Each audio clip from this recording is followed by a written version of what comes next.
Bonjour, bonsoir na peuple congolais. Wabino Molobeli ya Mboka, le prophète King MB Élysée. Yebisan de konayo que prophète King MB Élysée ye wana belemi. Ye wana ye pona koloba maye ezoleka na mboka na biso. Yango na sengi na yo ndeko esiko zali olandanga pe mikolo eleki ebele. Yebisan deko ete prophète King MB Élysée ye wana ye. Na ye na masolo oyo secrétaire d'État américain Anthony Blinken ayebisaki Chilombo. Pe na ye lisusu na masolo ya Monesco esengeli akende. Un peuple célibataire. Biso toza ba africain, ba pays mususu Afrique ezoba indépendance na 60 lokola biso. Ba pays mususu Afrique bazwi ba indépendance na 58-59. Van wane memi ba pays mingi Afrique ezo indépendance. Mais à États-Unis d'Amérique, France, Belgique, Angleterre, bazali toujours na même mise sur l'Afrique. Bangonde bazo pona ba président l'Afrique. Bangonde bazali ko imposer ba président africain o ezali mokano na bango. Anthony Blinken a komi na Kinshasa. Basololi na Chilombo pendant 30 minutes. Bango mibale. Okoloba na ngai ke ayebi français te. Anthony Blinken ayebi français. Ayaki na message oyo. Message mine. Me balakisi biso moko lokola ya motuya. Me ba message mine. Ba yebisi Chilombo boye. Monesco akoki ko bima na mboka na biso te. Ba impose biso Monesco. Ba yebisi Chilombo boye. Novembre 1999, c'est-à-dire 99, Monesco aye na mboka na biso. Nani abengisaki Monesco? Po AFDEL a koti na le 17 mai 97. Na novembre 99, c'est-à-dire 1999, ba mindele baye, ba impose Monesco, po na koyiba nkita ya mboka na biso. Monesco ezali armée ya impérialiste. Ba ebisi Chilombo ti n'a pas droit ya ko bengana Monesco. Ata peuple asali ndenge nini. Empêcher peuple congolais na ba manifestation abengana Monesco te. Wana message à liboso. Peuple congolais à ma qualité ya sentinelle ya mboka RDC, à ma qualité ya molobeli ya mboka.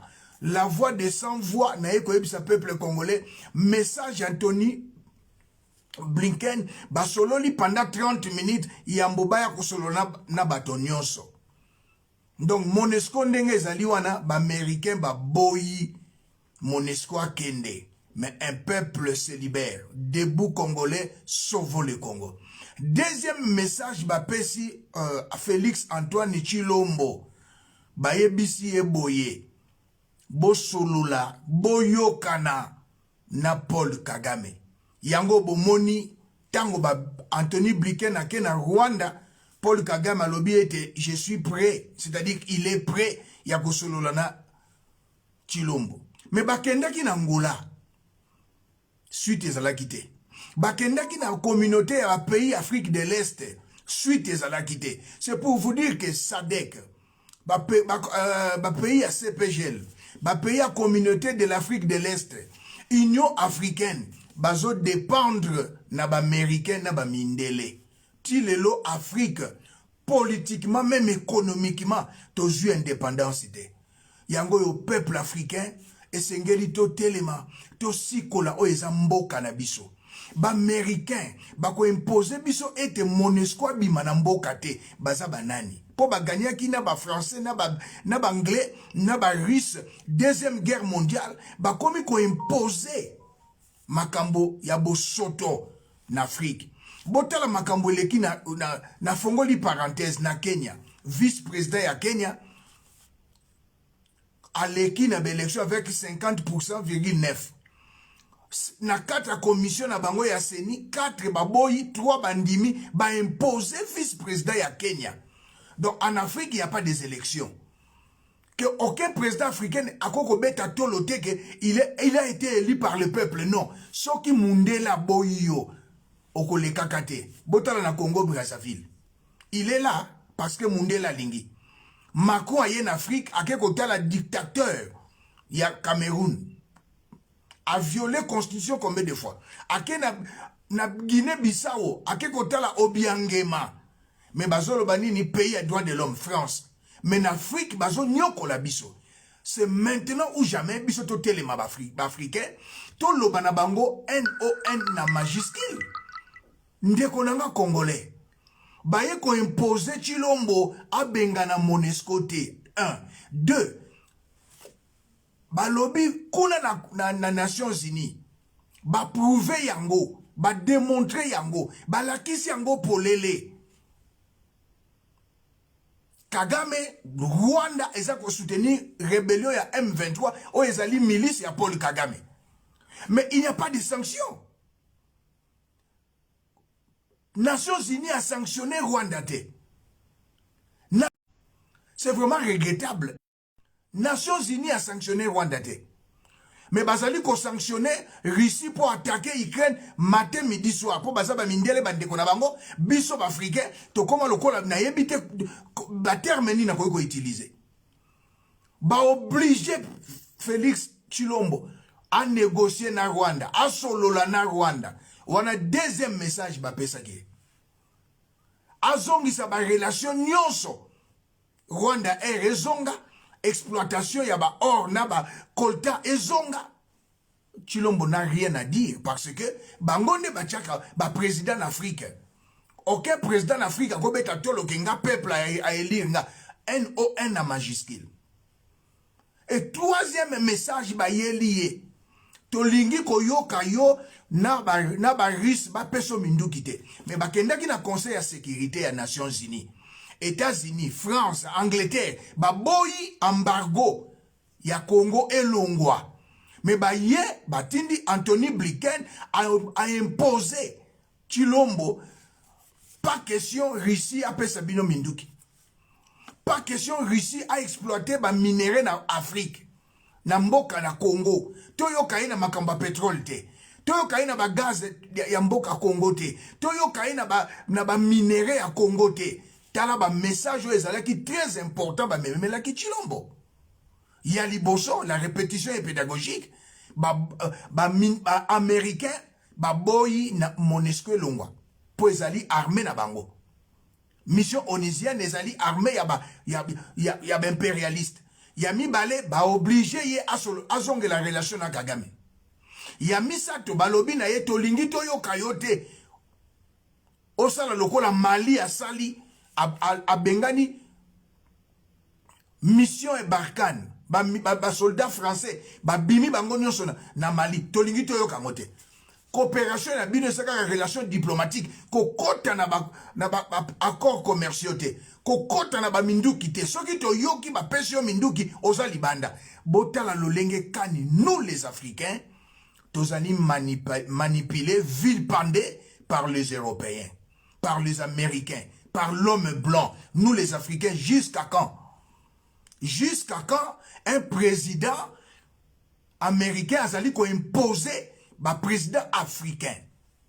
Après ba eko laksa biso na polele été tolingi élection transparente, libre, démocratique, ba bakisi ya monene inclusive. Tolingi to yo kateke o exclure mutu. Na délai constitutionnel. Donc 2023, salsa d'élection. Oui, je suis d'accord. Tolingi glissement, tolingi élection salama. Mais les États-Unis, pays ni africain, pays ni européen, et kenda ko ebisa bango makambo bango basala kaya bosoto. Élection il y a de la honte les États-Unis. Lelo bakomi ko kolandela ka Trump pote alekate na élection ezali koya. Pays à démocratie, pays à démocratie. Chez eux, bazobeta tolo, il y a la démocratie. Chez nous, ce qui est les Kambé Salami, bah ko imposer biso. Peuple africain, tangu zifweni, di badiako kumbana, tangu ekoki, sa inenea, e banda na Congo. Tosala lokola bandeko ya Mali ba telemi. Ba Maliens bazalaki colonisés par la France. Les Français, ba bengani France, basali, ba sololi, nandeko yo, ba ris, ba komesika moko. Mais ali pasipe mawa, komona Chilombo, andimi na ye yango, il n'a pas le choix. Pour Joseph Kabila balobaki na ye, okoki kosala susu, o violé constitution te. O sala coup d'état constitutionnel te. Pona mutu, atie Shadari, boyebi ba suite à l'élection d'engelekaki. Lelo lisusu, ba américain ba ye. Après départ Anthony Blinken, il y a encore des Américains qui viendront mettre en garde Chilombo. Balobi, tolingi ba ris ba peso mindu kite. Tolingi jamais Monesco abima. Tolingi jamais. Osala glissement. L'élection est salama. Yamisatu yokana na Paul Kagame. Baleza na Chilombo. Azana choiter. Et sengo ya pouvoir. Ako lingate, le kola Joseph Kabila pe abangaki. Ako lingate. Le président africain Bazali Suko Yokosala. Oyo ba mindele bazako yebisa bango. Mais moi, en tant que sentinelle de la RDC, na yebisi peuple congolais. Téléma Bengana Monesco. Un peuple se libère. Bazali depuis novembre 1999. Bazana budget na bango annuel ezali 1 milliard. Bazo kokisana novembre yo 23 ans. 20 000 soldats y a mission onisienne. La mission la plus chère y a Afrique, na monde plutôt, c'est la mission onisienne oeza na RDC. Basala ke lo côté. Bazali ko sécuriser ba mine y a ba multinationale. Bazana ba aérodrome na este. Pona ko faire évacuer kita ya mboka na biso. Président ni na ko telema. Nani ya ko telema lokola ngai. Pona koloba ke non, bobima, bokende. Peuple congolais botelema. Bandeko nanga Nord Kivu, Sidi Kivu, Maniema, Ituri, Grand Katanga, Grand Kasai, Grand Bandundu, Kinshasa, Congo Central, to bengana Monesco. Président Eduardo Asalaki Ango, Namboka Oyo Angola. Lelo yo soda ya France ba bengani bango nyonso na bandeko bazo kamba Mali na lo bakatango nyonso na lopoto. Il n'y a rien de nouveau sous le soleil. Soki toko vanda kaka toyoka ba français balobi, ba américain balobi, toko tikala kosiko la Congo te. Lelo na ningine sa peuple congolais. 32 ans ya Mobutu, 18 ans ya Joseph Kabila, 50 ans. Na 4e année yango ya Chilombo.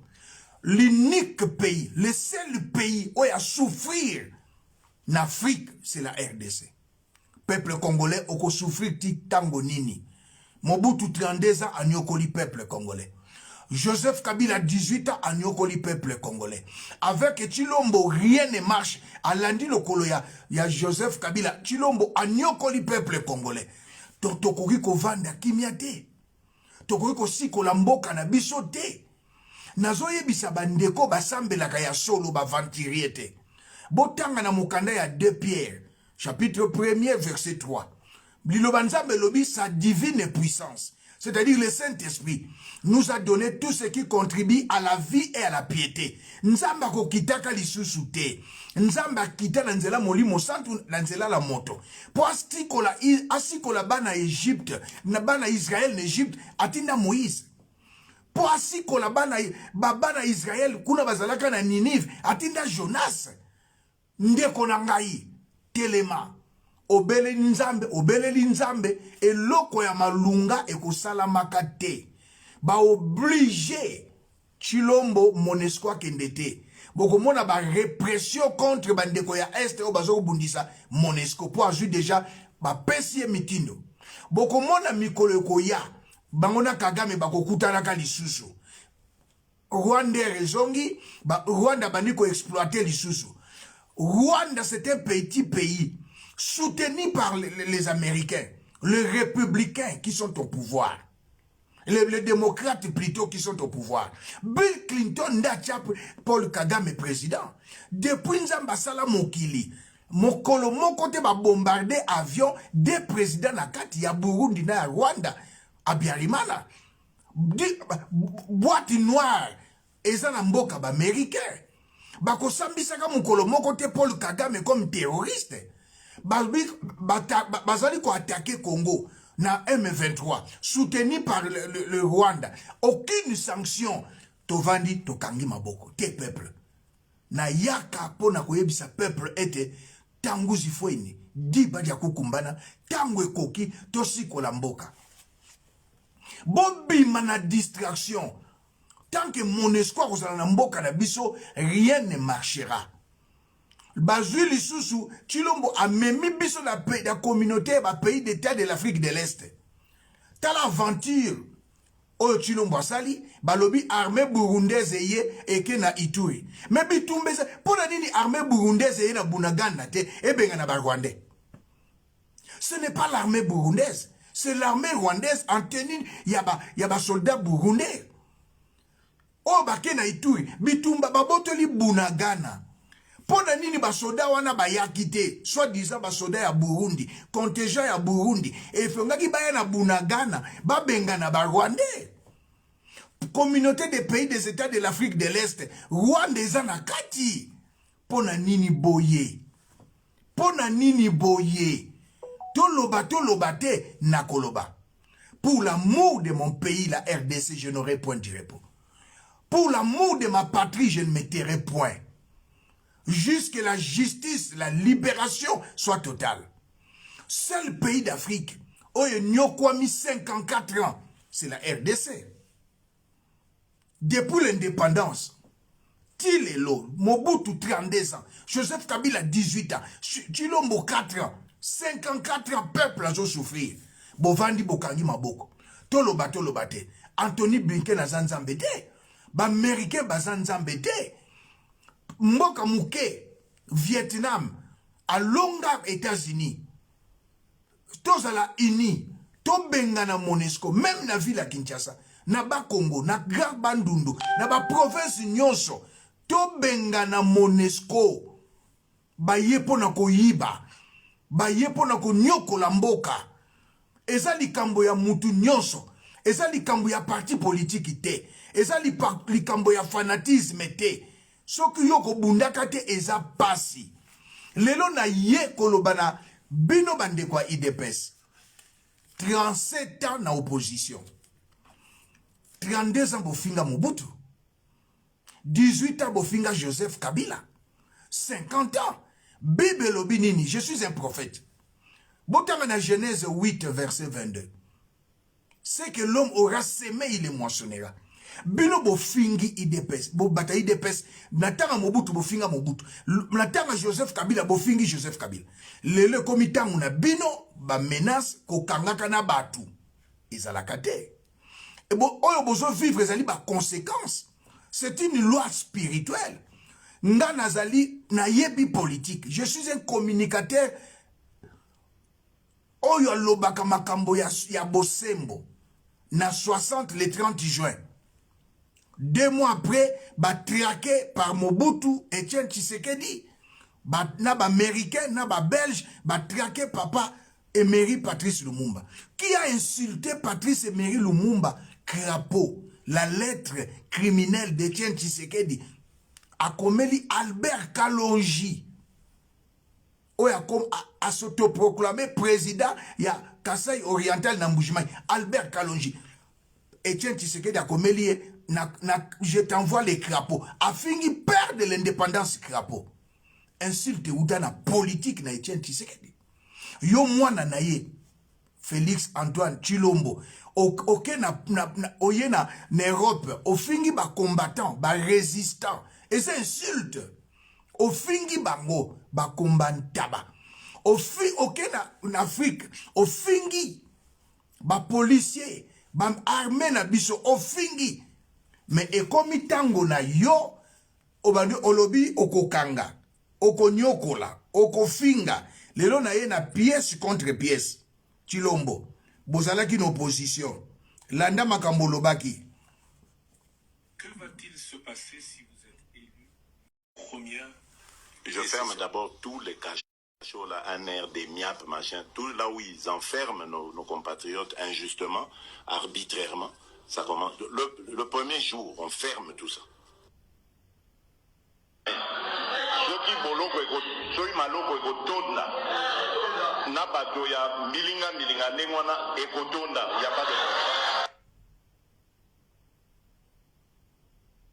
Chilombo se contredit. Batounye na top Congo. Soko komi président. Nini okosala. Boyo kabino Que moko. va-t-il se passer? Boyo kabino moko peuple congolais. Ngaïté. Que va-t-il se passer si vous êtes élu le 30 décembre? Quelles seront vos premières Je ferme d'abord tous les cachots de la République. Tous les cachots là, un air des MIAP, machin, tout là où ils enferment nos compatriotes injustement, arbitrairement, ça commence. Le premier jour, on ferme tout ça.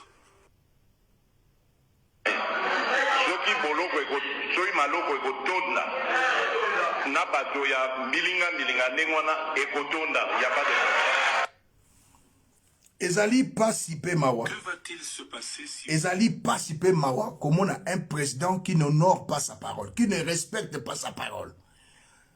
Olobi okokanga bakasho nyonso. Kaka po balobi Denise Nyakero, c'est une Rwandaise osiliki. Mais Chilombo, soyons quand même réalistes. Denise Nyakero n'est pas congolaise. Jeannette Nyakero fut azalaki au cadre chancelière d'ambassade ya Rwanda na mboko tobengi Angleterre na UK. Jeannette Nyakero. Nationalité rwandaise. Wana un. On nommé John Nyakero, ambassadeur d'Afrique du Sud. Baboyi yepo balobi azana nationalité rwandaise. Otindie na Kenya. Et pas na bande konaye banilotique. Mais Chilombo. Kolobana mutukaza rwandaise. Eza insulte te. Eza insulte te. Nakope ce exemple. Mwana mboka Martin Fayulu. Bande kwa IDPS bokosela ye makambo. Azali Sénégalais. Mensonge. Martin Fayulu, papa n'est congolais, maman n'est congolaise, n'a bandundu. Mais Martin Fayulu a une femme camerounaise, c'est pas un problème. Moïse Katumbi a une femme burundaise, Karine Katumbi, c'est pas un problème. Moïse Katumbi a l'Obakango, Mikolonioso, son père c'est Soriano, un juif italien, c'est pas un problème. Mais sa mère est congolaise. Il y a dynastie Yeke. Épouser une femme étrangère, c'est pas un problème. Mais pour nini, lelo IDPS bokangi minoko. Nous sommes agressés par tes beaux-frères. Nous sommes agressés par le Rwanda. Denise Nyakero est rwandaise. La période d'élection, Ozoe Bisabatu. Denise Nyakero, Vital Kamera za semeki na yo. Vital Kamera est de Walungu, Denise est de Walungu, mais c'est du mensonge. Si Denise était de Walungu comme Vital Nyakero, Vital Kamera yebisa kabiso, mais le Vital Kamera bakanga était. Pour la preuve, bakangi, moi na mobile yo, un jour à la prison, et na plutôt na aner, Didier Boudimbo, Denise Nyakero accueilli na aner abimisi Didier Boudimbo. Na lingina tout na ba juriste. Première dame, pouvoir na ye bandi wapi et souki wapi. Na tout ni ba juriste. Ba boye bisa biso. Moi je suis pas juriste. Je suis politologue. Je suis criminologue. Je suis serviteur de Dieu. Chacun de nous a son domaine. Toboye bisabiso pouvoir ya première dame et bandi wapi. Maman Marie, oui, elle a insulté. Je suis d'accord. Na petit exemple loko la France, Bazali na régime semi-présidentiel. Une femme française à l'âge de 70 ans insulte Brigitte Macron. Le préfet de Paris a kangi Brigitte Macron. Et Akangi plutôt, préfet de Paris, Akangi maman moko komonepe Marine, na Paris. Préfet de Paris, Akangi une femme pour avoir insulté Brigitte Macron à Paris. coup de fil et lobby, c'est qui? C'est Brigitte Macron. Yelanga mama wana ezali scandale d'État. C'est contre la démocratie. Et comme une république bananière qui ne respecte pas la démocratie et qui pratique le népotisme, la censure, la concussion. Mais non! Brigitte Macron a benga préfet à Paris, tindelanga mamo ya finginga, préfet à Paris à Kosalamote. Mais général Kassongo, à ton âge, aller arrêter une maman au yazali na ye offensive na 4 h du matin, c'est une infraction. Je demande à Bandeko ya SID pour porter général Kassongo plainte. Et préfet à Paris, j'étais à Bruxelles moi. J'ai fait l'Europe. Préfet à Paris a vu une maman Marie, a même pas Brigitte Macron. Brigitte Macron a une Bible, le col pour la Sabatuka Sambelaka. Nous avons les Kankenza, Balongola Bassi Bazemi, Albert Kankenza, beaucoup de pasteurs, ils font des bêtises, ils ont des églises, ils prêchent la parole, mais dans leur cœur, il y a les diables comme Albert Kankenza. Alors, Bino Sikoyo, Denis Niaker a vu Bible, alors bien qu'on critiquer le président de la République, mais qu'on finga te. Mais Chilomba finga. Chilomba finga. Etienne Tshisekedi a finga. IDPS a finga. Après, Brigitte Macron a sa préfet à Paris, que nous tika monso nanda kunaye. Et ça, scandale d'État. Chilombo. Batam Saramboka boyete. Oezali apprentissage. Oebozo salana au sommet de l'État, ezali ignorance. Je n'ai pas insulté, mais je dis ce qui est vrai. Où est les scandales? Arrêtez une maman de 70 ans. Peu aucun à Tchad, peuple congolais, bazali kuna, olo yebisa bango makambu mususu, obandi ko yebisa bango makambu ya mama Marie, ko yebisa bango makambu ya Kabundi. Yebisa bango ndengo tambusi mboka na 4 ans. État de siège simbité, il n'y a pas d'emploi, il n'y a pas d'eau. Yebisa bango que makambo simbité au prêter serment Bunagana ezalaki occupé. Chilombo au prêter serment M23 ezalaki na bitumbate. Tala bila na yo oyo bato bazoko kumisa ko neto la ko sanzola yo bazali ko kosa. Bazo tia yo na berere. Tolanda Chilombo.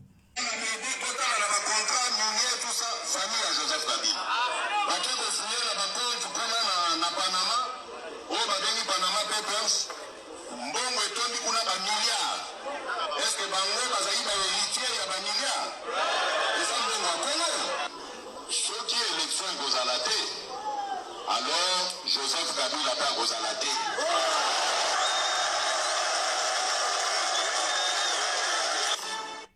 « 2023, choqué élection Rosalate, Félix Tshilombo Rosalate. Famille, il y a Joseph Kabila et Yibi, Bazi Bambongo. Mais Osombi banda kuna Waterloo. Osombi banda kuna Rhodes. Ba quartier o ezali, ba quartier o ba bengi ultra moderne na Rhodes. J'étais en Bruxelles, na ke na Rhodes, na ke na Waterloo, na moni banda ku Osombi. Ozimbongo wapi. Oyebisa Christian Lusakikweno, oyebisa l'air na yote. Osombi banda kuna Waterloo, osombi banda kuna Rhodes, ozimbongo wapi. Oyo Joseph Kabila sali, eloko yo po sali yangona, Chilombo. Il n'y a rien de eloko yo sali ya sika ezate. Chilombo, ofinga Joseph Kabila. Bakotaki na Congo, bamibengaki conglomérat ya baventurier, baopportuniste, bavoleur, bango moko.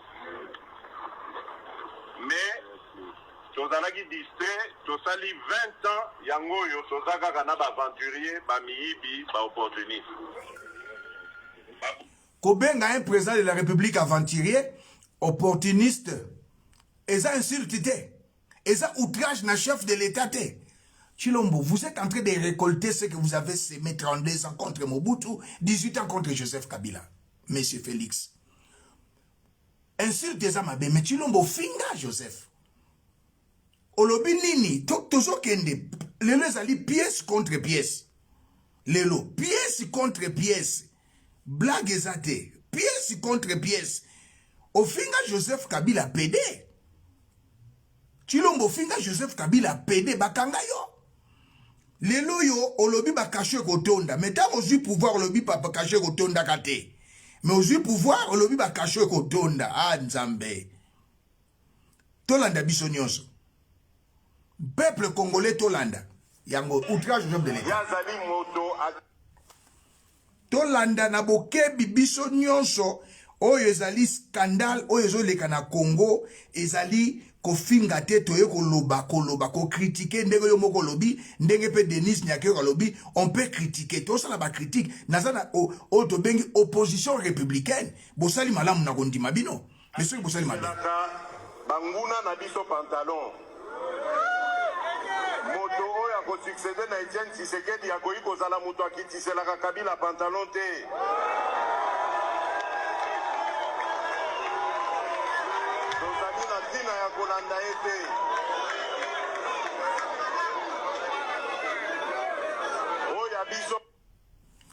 Vraiment c'est regrettable. Toye lisusu na Etienne Tshisekedi wa Mulumba. Tolanda oyo Etienne Tshisekedi alobaki pona Joseph Kabila. Et votre sérénité, parce que quelqu'un qui est vainqueur ne s'agite pas, ne se trouble pas, au contraire, il reste serein. Donc, serein et de créer ce climat dont, encore une fois, il vient de vous le respecter, les investisseurs ont besoin. Quant aux fauteurs à nos troubles, à commencer par M. Kabila, je vous demande à vous tous de rechercher ce monsieur partout où il est dans le territoire national et de me l'amener ici vivant.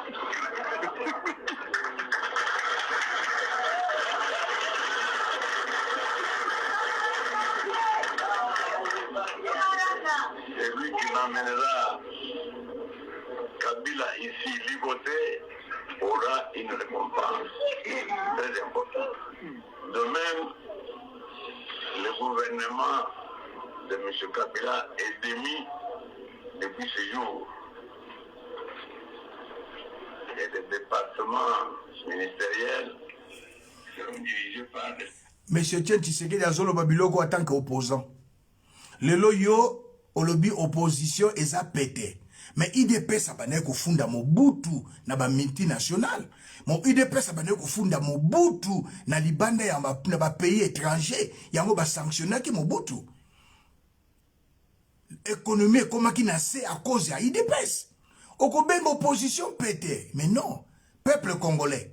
Soki lelo Maman Marie bakanga kiye ba imposa ki Maman Marie aloba ete mutatinda kaye Martin Fayulu. C'était moyen ya kolinga ba porter plainte na Martin Fayulu. Chilombo a peur de deux politiciens, Martin Fayulu Madidi et Moïse Katumbi Chapwe. Martin Fayulu est le azali thermomètre na politique ya mboka na biso. Moïse Katumbi azali baromètre na politique ya mboka na biso.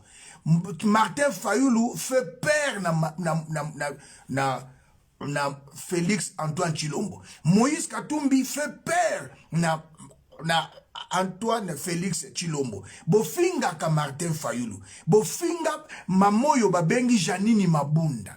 Bofinga bato na IDPS mafinga et pas bien comme les gens. C'est une maladie incurable. Bandeko ya IDPS. Depuis 60 jusqu'à aujourd'hui, 62 ans, vous ne faites qu'insulter les gens. Et s'il était, et ça passe, les alliés pièce contre pièce. Tous en bino pièce contre pièce. Bolingi kofinga. Mais non. Bandeko nangai. Botala ndenge bafingi lemba na Gilles. Info journaliste. Papa Nemba, info journaliste. Molière. Yo. IDPS. PD. Afingi Lingondo. Tala. IDPS. Papa Molière tala. Ernie Tobogata na koloba.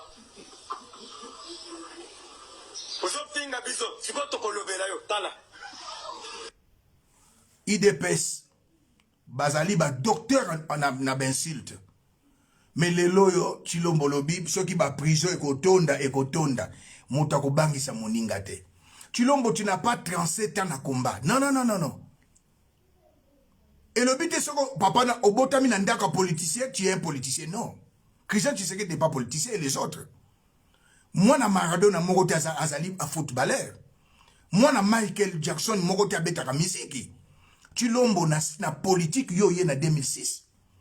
Tango au postulé comme député. Papa na pekisi bataille de pes, kota na assemblée, yo kota te mobane ko soit salaire. Ça c'est ça péché. Pour Nzamba lobby, l'ouvrier mérite son salaire.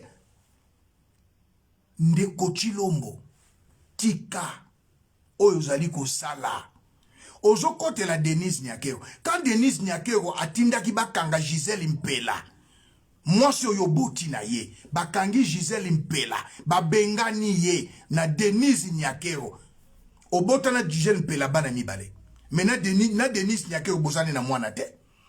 Mwana no Fanny a sali mariage. La maman de Fanny Tshisekedi, ta fille est née. C'est Julie Yoka, membre ya INC. Elle est vivante, elle est à Kinshasa. Mwana no mibale, Tony Tshisekedi, le petit là. Maman nezali Clémence, Azangwandi. Le qui a journal, il y a musicien Rossignol, la Tikabiso, cousin ya Nando. Denise Nyakero a 3 enfants. Christina Nyakero, bobo, azamwana na ote. Serena Nyakero, azamwana na ote. Sabrina Nyakero, azamwana na ote. Dire que Denise Nyakero est rwandaise est comme insulte, c'est pas une insulte. La femme de notre frère Martin Fayou, le président, a décidé Aza camerounaise. La femme de Moïse Katumbi, Maman Karine Katumbi, Aza burundaise. Née au Congo, son père était Najekamine, médecin. Mais Denise Nyakero est rwandaise. Où est le mal? Où est le mal? Bobota ne banate. Mais à Bengani, moi si oyo boti na ebana. Engagé Joe Kibonge. Oya zalaki copine, copain plutôt. Ya Gisèle Mpela. Engagé ye, asalaka na bureau ya Denise Nyakero. Joe Kibonge asalaka na bureau ya Denise Nyakero. Est-ce que Clémence, oya abota petit Anthony, akosala na présidence na bureau na yo? Denise Nyakero akoboya. Julie Yoka, oya boti, mwana na yo Fanny, ta fille est née. Akosala na bureau na yo, Denise Nyakero akoboya. Un président qui se rabaisse, ok, na Tchad, olobi baso Kaboula. Pour le nini mamouana lobi bozo Kaboula. Mais monsieur Félix Antoine Chilombo, okenda ki na Kasaï, année passée na décembre. Olobi bino boza ba Kasaïe, bandeko nanga ba macha moumenu. Moi je suis Kasaïe. Ba macha moumenu, cela veut dire boza bandeko nanga.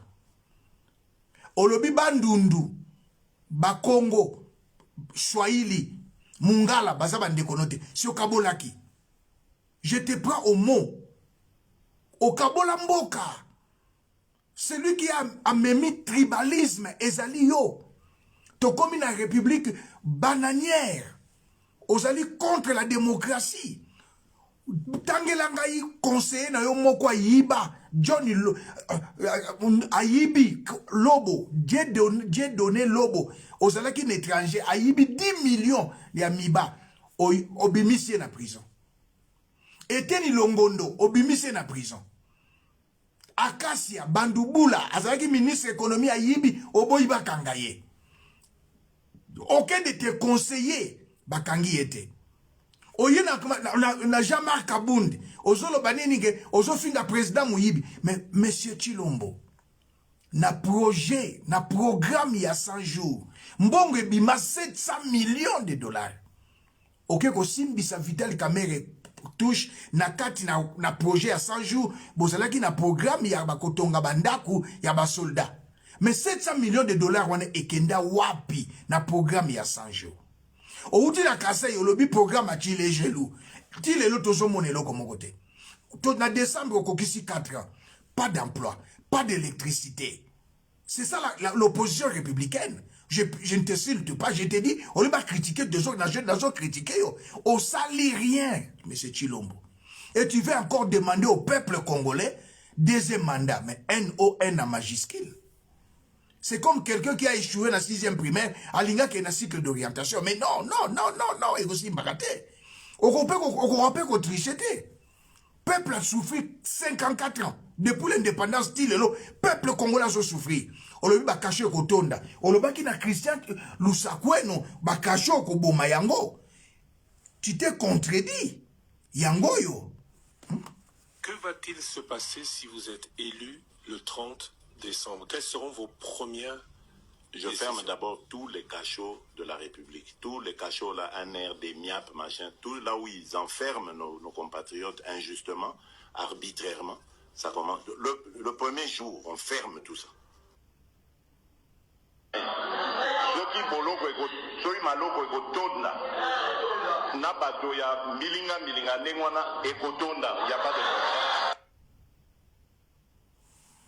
Un président qui ne respecte pas sa parole. Non. Valère a monté, c'est là qu'il respect à Malobanaye. Au lobby, on a 10h, on a 14h, Valère y a monté, et ça respect à Malobanaye. Lelo nzambe, ton dimaka nzambe, tout ça, la nzambe, to kumisaka nzambe, pourquoi Dieu est fidèle? Il n'est pas qu'on changer Malobate. Et Bible na 1 Jean chapitre 4 verset 17, tel qu'il est, tel que nous sommes, parce que nous sommes créés à l'image de Dieu et à sa ressemblance. Chilombo ozokosa. Ozokosa peuple. Et eza pasi. 2023 nazo senga na thermomètre politique ya mboka na biso Martin Fayulu, na baromètre politique ya mboka na biso Moïse Katumbi Chapwe, bo sangana moko na bino apostile. Bo kende na ordre dispersé te. Chilombo fait la honte de la RDC. C'est pas insulté, mais je te dis ce que tu fais. C'est la honte de la RDC. Au respect, Batouni Yosoko comme président. Et là, on a le bosso sala. On veut aucun bakacho. Cela signifie quoi, peuple congolais? Azan a projet de société. Kokanga bakacho, c'est projet à société. Chilombo n'a pas mawa. Teo kasu bandeko, Batouni bango. Teo ka bandeko. Teo ka bandeko yo. Et ça passe, mais peu mawa. Monsieur Rodrigue Ramazani Bekola face à la caméra. Ah, ne m'a baby pens. C'est pas possible. Vrai ou faux, Delis Sessang a travaillé na Moïse Katumbi. Vrai. Vrai ou faux, Delis Sessang a travaillé na Félix Tshisekedi. Vrai. Entre Félix Tshisekedi na Moïse Katumbi, pour avoir travaillé na Bangomi Balé, Bomoni est vrai leader des années. Pour avoir travaillé avec de la question. De la question. Vrai ou faux, Delis Sessang a travaillé na Moïse Katumbi. Vrai. Vrai ou faux, Delis Sessang a travaillé na Félix Tshisekedi. Vrai. Na bango mibale pour na bino, na un vrai leader politique. Oyo, vous êtes fier d'avoir travaillé na ye. Pour na biso, en tout cas, pour Nangaï d'abord. Nazolo ba pour na bino. Te na roba comme on déclarer na question là zelana. Na ba comme la question na ba se déclarer raté zelate. Na ba comme zelana. Ah oui, ça m'a camboté que yo za porte-parole en vol. En vol, yo te muto travailler na Moïse Katumbi za en vol. Yo peut muto travailler na Félix Tshisekedi eza en vol. Comme za porte-parole en vol, ndé na tuni yo question, na bango mi balina nya vrai leader oyo boza fier d'avoir travaillé avec lui. Ah Moïse Katumbi. Moïse Katumbi. Nani a plus compétent quand même. Non, c'est bon. Nani vous trouvez plus compétent au Moninga. Na bango mbale, c'est Moïse Katumbi. Moïse Katumbi. Nani a vrai patriote. Ou yana bolingo mboka ko leka Moninga. Ah, son attaque maka Moïse Katumbi ça na kashopwe. Non non, na bon na yo talaga na mutu na yo zo pesa biso ba réponse. Na réfléchir peut-être. Na réfléchir na mutu. Vrai patriote à Moïse Katumbi. Vrai patriote à Moïse Katumbi. Très bien. Il est loin de la jouissance. Très bien. Nani asi asala ebele. Pour la sociale, il y a des Congolais pour s'améliorer. Celui qui a le plus apporté aide pour que les Congolais basent les. Ah, c'est Moïse Katumbi. Là-bas, on est balé.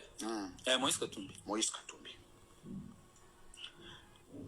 Nani yo regrette mingi avoir travaillé na ye. Félix Tshisekedi. Félix Tshisekedi. Vrai ou faux, Delis Sessang a lancé rebelle. Vrai.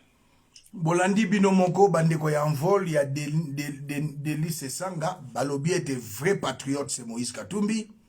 Moto ya sala bien la social na mboka na biso, c'est toujours Moïse Katumbi. Quand il fut gouverneur Asala Moussala et Monana pendant 8 ans et 8 mois, Moïse Katumbi, mais Félix est là. Ozali Juisser accepte parce que tu as insulté Joseph Kabila. Au fingi Joseph Kabila après Bengi est partenaire.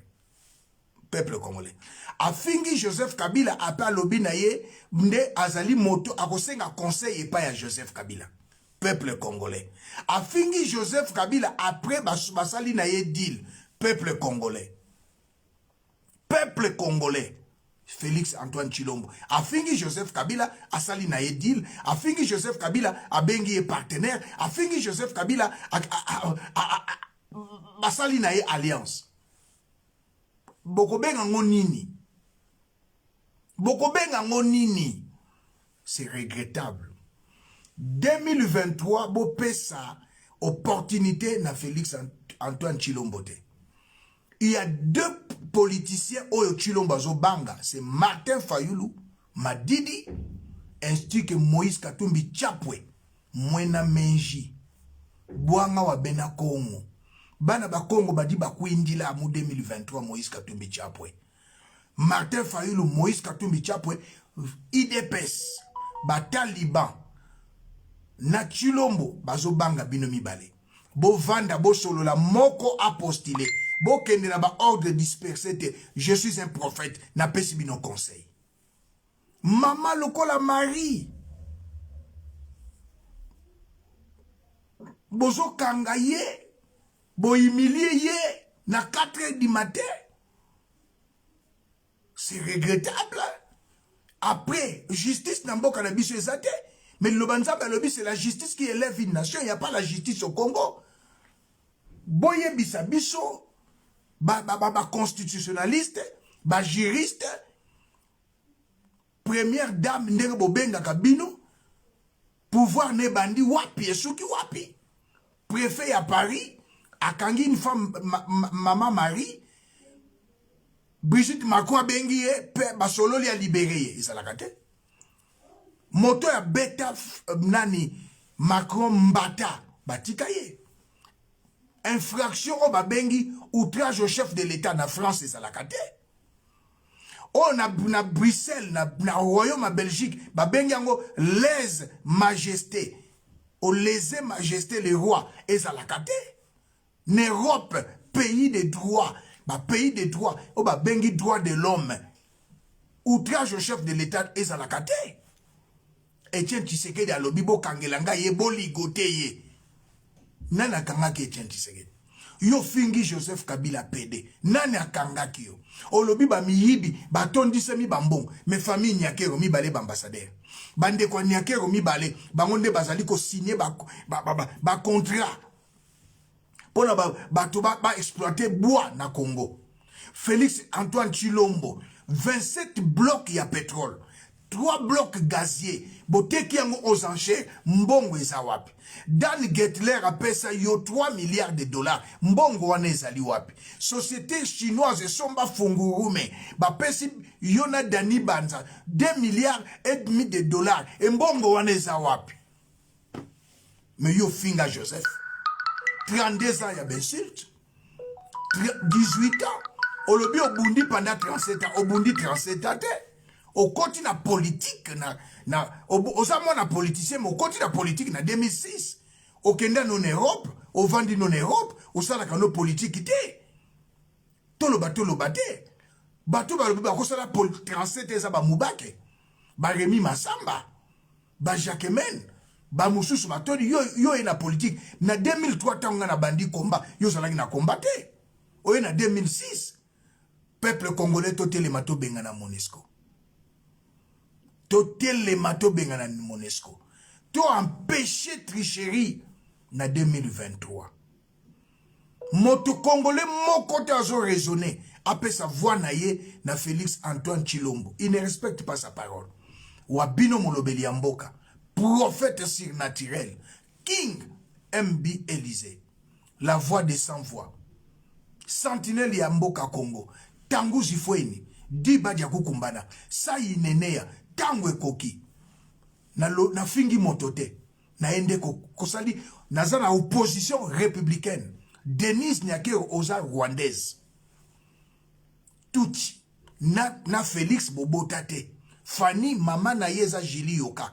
Azana Kinshasa. Anthony mama na yezali Clémence Mungwandi. Azana Kinshasa. Julie Yoka aza Mongo. Yabasan Kusu. Azana Kinshasa. Bana na yo misato zana bango. Christina. Serena. Sabrina. Nyakero. Lelo bamba bango étiquette à Tshisekedi. Obota na Tshisekedi te. Le Oezali deuxième fois. Denise Nyakero. Une Rwandaise. Asakana na une femme congolaise. Gisèle Mpela. Bengani na bana. Elle a risqué même d'être violée. Mais ba viola qui était.